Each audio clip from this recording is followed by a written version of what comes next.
ERT now they are over because they had at some point they were running the in vivo platform, they were running the PHT platform, they were running the face forward platform. They were like it was probably 4 platforms within the ECOA group.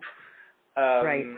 Have you seen it converging now to something unique, or are they still, dealing with different standards and everything? I think they still have some challenges because they have to run. They're still running the PHP platform and the in vivo data platform. Now, I think Face Forward and XGO InTouch, they were able to sort of fold in.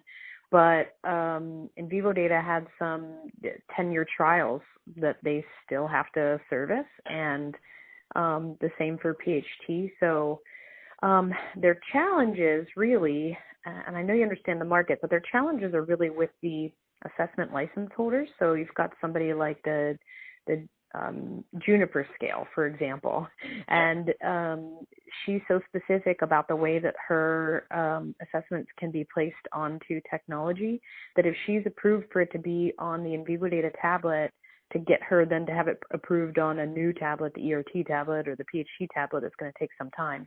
So ERT is still going to struggle with that sort of stuff when they're dealing with new trials that are coming. And also one of their core benefits that they propose is reuse of hardware. So if you've got a tablet or you've got diaries that are out in the field and, as the pharmaceutical company, you've purchased them, they can be re-provisioned from, afar. And so if you've got a particular type of diary that had the in vivo data platform or had the PHT platform and, the company wants to keep it out there, those are still sort of pervasive. So they've got some leftovers that I think they'll be dealing with for a few years. Where do they stand in BYOD?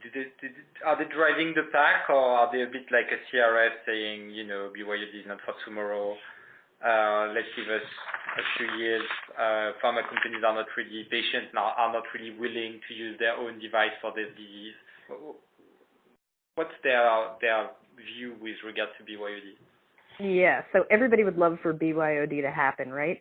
But the pharma companies are a little afraid of it. And then if you're looking at a global trial, you can't do BYOD in India, right? That's not going to happen.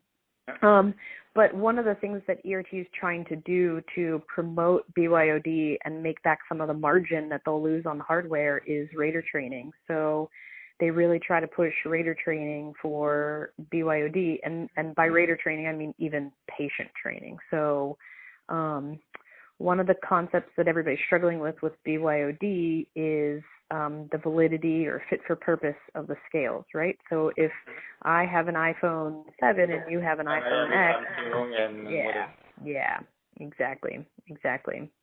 So I think everybody would love BYOD in terms of simplicity and speed to market, but I think there's still a lot of fear from the pharma companies and, frankly, the providers like ERT who are going to lose margin when they can't sell hardware anymore.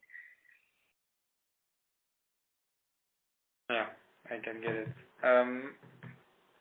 In terms of their geographic presence, are they strong in Asia or stronger than the competition, or are they like all the others focused primarily on FDA or EMA trials? Yeah, so there's hyper focus on FDA, obviously, and EMEA. There is an office in Tokyo for ERT. They've had so much turnover, so they had a sales guy there, Hiroshi, but he primarily just dealt with CROs, so he was doing a lot of inbound requests and response. Mm-hmm. They had a woman there named Chika Owens who was a split role between inside sales and project management. And I think what they found is when they were gaining traction, it was generally because of contact they already had. Like somebody maybe in New Jersey is covering Daiichi, and so Daiichi's like, hey, I want a price, and then we're going to run it in Asia, but, it's contracted through the U.S. So the Tokyo office is a little bit of a challenge for ERT because of the way that it's owned and the way that it's staffed. All right. Same question as for respiratory, within the 500 million turnover you had in mind. Do you have a view on